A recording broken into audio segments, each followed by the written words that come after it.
farming. It has attracted so many people. And the question is, what's attracting this incredible growth in this agricultural venture?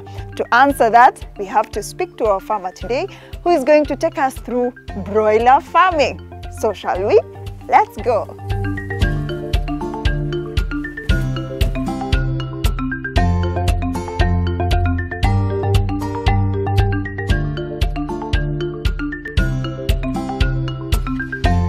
Hello, Sasa. John, hi, how are you? I'm very well, thank you. So this is the cuckoo spa. Yes, indeed, this is the cuckoo spa. Tell me what's happening here. Where are the chicken? We're just preparing for our placement. We've just gone through a clean down process, which has taken about 14 days.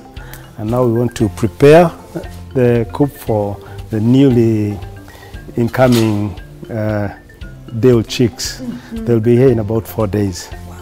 I like it that I found this house empty like this because I have so many questions, especially on biosafety, and I want to learn more about this structure. This structure actually holds 15,000 birds. Each bird sits on 1 square foot, so it's actually 15,000 square foot. And it is east-west oriented. So what do you mean when you say east-west?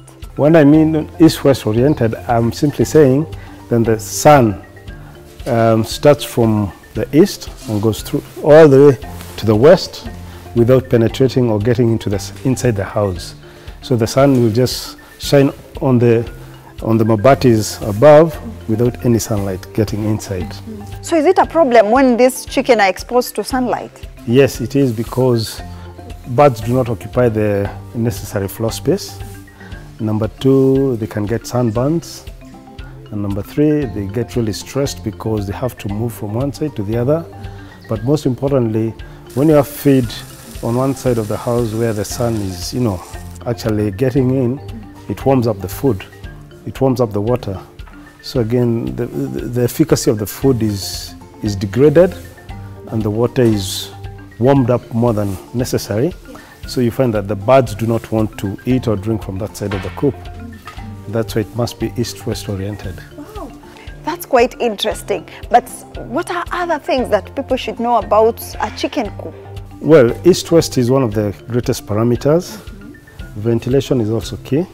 You can see it's 6 foot ventilation, and on both sides. That means wind must be able, or air must be able to flow through one side and get through the other side. The width of the house must not exceed about 12 meters. This house is 12 meters. Otherwise, you'll get some stale air inside the house. And wind must not be blocked. You can see our fence is really low so that the wind from the other side can actually easily come into the coop and exit. The walling is only about 2 mortars, 2 stones, simply because that just keeps away the cold from the birds. But ventilation is very, very important because birds need a lot of air as they grow. John, I know I've delved into the business of the day very fast, but now allow me to take you back just a little bit. I would like to know your story. Where did this journey begin? My journey began somewhere in 2010, 2011, if I can remember. And I got interested with raising chicken when I went to a sister of mine who had just started, and she introduced me to the business. And since then I've just been growing the numbers. And for me, I think birds are my passion. This is my life. So how many birds did you begin with? I started with 250 birds in a small coop. And here I am. Whoa. And how has that journey been? Because starting from 250 to close to what, 50,000? What happened when I started off, to be honest, I wasn't any knowledgeable about raising birds. And like any other farmer, I kept birds because I wanted to be in the business, but I didn't know how to do it. But over a period of time, I gathered so much interest in self-education and visiting other farms, learning from seminars, saying things on YouTube and any other place where you can access information, or even the internet. And That's how I started gaining knowledge in raising the birds. And how was the capital, especially at the initial stages? How was it? I think whether you're doing 250 or whether you're doing 10,000 or 50,000 birds, capital is one of the greatest parameter that you need. Because in this journey, once a while, you will have those turbulences where your capital shrinks and then you start building it again and then shrinks, just like any other business. And I think it's not much about the capital, it's about the interest that you have in the business. So we'll still speak about the money factor later on, but now there's sawdust here. What is it meant for? Actually, this is called wood shavings, not sawdust. Sawdust nil and dogo. This is wood shavings. It's about 1 centimeter in terms of width, as you can see. Sawdust is really tiny. This has just come in this morning from Nakuru. And the reason I'm inspecting it is because I want to see the quality that I have been delivered. This is what the birds will sleep on, sit on, walk on. So what are the qualities? Quality, number one, it must be really dry. Number two, it must not have any odor or smell. The other thing, it must not have any foreign objects like stones, dust, timber.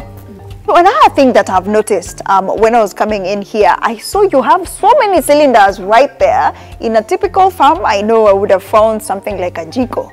So why use the cylinders as opposed to jikos or any other method? Well, the cylinders there you see are actually gas cylinders. When the birds come in, we do a bit of heating. The first 18 days, we provide heat to the birds. And we do it through using gas heaters or brooders. The reason why we use gas brooders instead of makaa is because they're very efficient, they are carbon free, and they do not displace the birds in terms of the floor space. It's easy to regulate. Once you just hang your gas heaters on the lines and you set the necessary temperatures that you need, like the first 5 days we'll just set the temperatures at 32 degrees and that's it. Now that you've talked about mortality rate, how do you ensure that you have low mortality rates as you increase production as well? The best way to do this is number one, to have a good pre-placement procedure. That means what you do before the birds come is actually more important than what you're doing when the birds are there. So what do you do? You prepare the house well. Make sure the house has enough rest. This house is like an engine. If it does not rest, then it won't perform.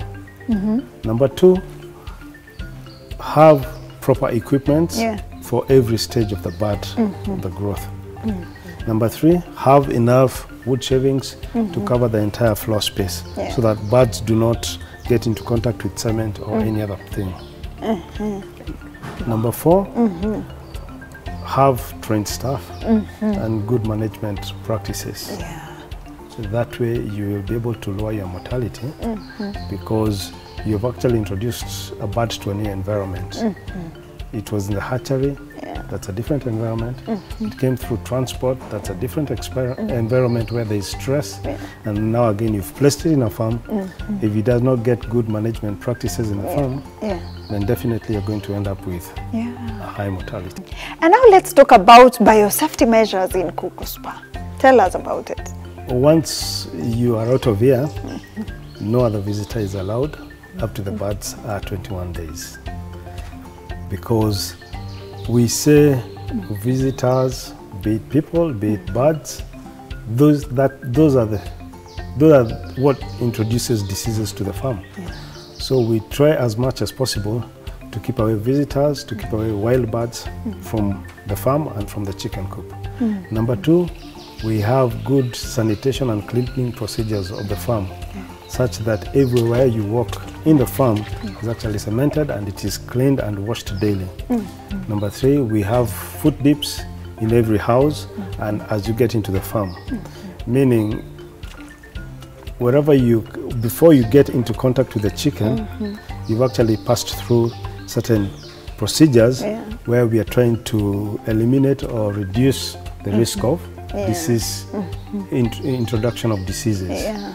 And now I'm excited to go check on the chicken, shall we? Let's go.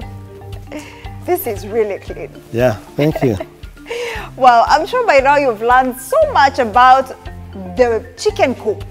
What is needed? Look, we had the dried, clean shavings. Did you know how important that is for production of chicken? Well, and we still have a lot more in the next session. We're just taking a short commercial break. Don't go too far. We're still on broiler farming. See you on the other side.